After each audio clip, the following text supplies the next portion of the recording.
तुम्हें अच्छा नहीं खाना उन्होंने मुझे नॉमिनेट किया उसका बहुत। পায়েল বাদ গিয়েছে ভালোই হয়েছে। কেন এমন বললেন আরমান? বড় বউয়ের সাথে কি তাহলে বেইমানি করছেন আরমান মালিক? तुम्हें अच्छा नहीं खाना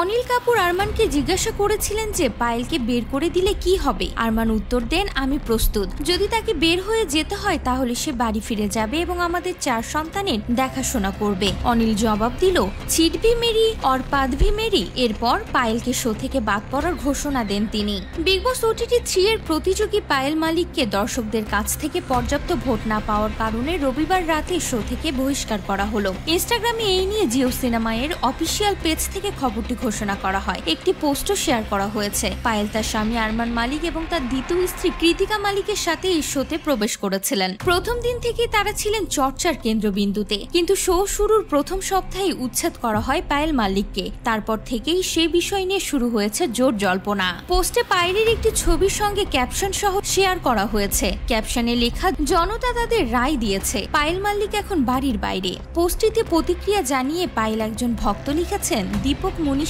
নাজি এবং সানা সুলতান তাহলে এখন বিগ বসে কি করছেন?